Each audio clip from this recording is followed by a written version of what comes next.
अब से चंद घंटे कबल की खबर है कि इसराइल के अंदर एयरपोर्ट के ऊपर ईरान की जानब से एक कामयाब हमला किया गया और वहां पर लोग चीख चीख रहे हैं, पुकार रहे हैं, इधर उधर दौड़ रहे हैं। और यहां तक खबरें आई हैं कि भाई इसराइल को समझ नहीं आ रही कि अब हमने किस तरीके से चीजों को हैंडल करना है। और तुर्की की एक न्यूज एजेंसी है जिन्होंने बाकायदा तौर पर यह रिपोर्ट जारी की है कि ईरान ने क्लस्टर मिसाइल इसराइल के ऊपर फायर किए हैं। अब जरा थोड़ा समझ लें कि क्लस्टर मिसाइल एक मिसाइल होता है, एक तनहा मिसाइल जाता है, जाके हिट करता है। क्लस्टर मिसाइल ये होता है कि जब वो अपने टारगेट के करीब आता है तो वो खुल जाता है और उसके अंदर से छोटे छोटे छोटे छोटे आप कह लें कि ऐसे छोटे छोटे मिसाइल समझ लें, या ऐसी उसके अंदर से ऐसे वो एलिमेंट्स निकलते हैं जो बजाते खुद एक अलग अलग मिसाइल होते हैं, वो जाकर गिरते हैं। एक मिसाइल के अंदर 80 छोटे छोटे छोटे छोटे बॉम्ब या मिसाइल होते हैं, तो उनको फिर हैंडल जो है वो नहीं किया जा सकता। इसराइल की जानब से ऐलान किया गया, उनके जो वजीर खारजा उन्होंने कहा जी हम ईरान को बड़ा सख्त तरीन जवाब देने के लिए जा रहे हैं। उन्होंने कहा जी हम ईरान के ऊपर बमों की बारिश करने के लिए जा रहे हैं। ये इसराइल के वजीर खारजा ने बात की है।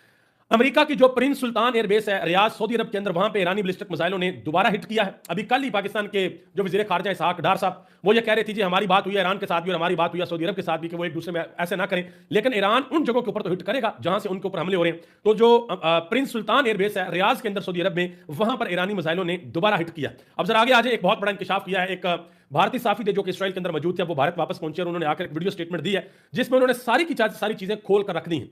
उन्होंने कहा जी जब वहां पर आके इसराइल का बम गिरता है तो वो नहीं देखता कि यहां पर हिंदुस्तानी कौन और इसराइली कौन।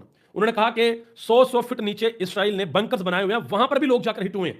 और वाज़ह तौर पर उन्होंने बताया कि इसराइल ने वहां पर इतनी सख्त सेंसरशिप की हुई है कि आप हॉस्पिटल्स के अंदर नहीं जा सकते, आप कैजुअलिटी का जो नंबर है वो रिपोर्ट नहीं कर सकते, आपको वो अंदर जाने नहीं देते, बाहर वो रोक लेते हैं और कह देते हैं बस एक कैजुअलिटी हुई है, एक कैजुअलिटी हुई है बस। और अंदर वो कहते हैं कि भाई किसी भी सूरत जो इसराइल है वो अपना दिफा अब नहीं कर सकता, वो मुकम्मल तौर पर नाकाम हो गए। और दूसरी तरफ जो अमेरिका के अंदर एक सोच पाई जा रही है, डोनाल्ड ट्रंप जो बड़ा फ्रस्ट्रेट हुआ है, वो डोनाल्ड ट्रंप ने ऐलान किया जी अब हम ईरान के ऊपर एक बहुत बड़ा और फैसलाकुन हमला करने के लिए जा रहे हैं। तो मैं ये सोच रहा था कि जिस वक्त डोनाल्ड ट्रंप ने ऐलान किया तो पाकिस्तान के जो बड़े बड़े मुल्ले मलवाने, जो पाकिस्तान के जनाब मोहतरम मौलाना ताहिर अशरफी साहब हैं, मुफ्ती मुनीबुर रहमान, सारे मकातब फिक्र के उलमा कराम सब के सब जो ये भी बयानियां बना रहे हैं जी ईरान गल्फ में जो है वो क्यों मिसाइल भेज रहा है, इन सब की अब क्या जिम्मेदारी है, पाकिस्तान की हुकूमत की क्या जिम्मेदारी है, शहबाज शरीफ की क्या जिम्मेदारी है और हमारी स्टेट की क्या जिम्मेदारी है। क्या हमने अब भी डोनाल्ड ट्रंप को हार पहनाने हैं? अभी हमने कहना है कि हो जनाब आपसे तो बेहतर है ही कोई नहीं, आप तो कमाल करते हैं, आप तो सेवियर हैं साउथ एशिया के। क्या हमने अभी यही करना है या हम कुछ हिम्मत और कुछ गैरत दिखाएंगे जिस तरीके से सऊदी अरब और इंडोनेशिया ने दिखाई है? हालांकि इंडोनेशिया का सदर भी डोनाल्ड ट्रंप के सामने बाकायदा तौर पर लीला बना हुआ था, उसने भी अपने मुल्क के अंदर कह दिया जी अगर बोर्ड ऑफ पीस जो है वो फलस्तीन के हक के अंदर ना हुआ तो फिर हम यहां से बाहर निकल सकते हैं। इसकी तफसीलात मैं आपके सामने रखने के लिए जा रहा हूं। आपका शुक्रिया, बहुत बड़ी तादाद में इस वक्त मेरे साथ मौजूद है।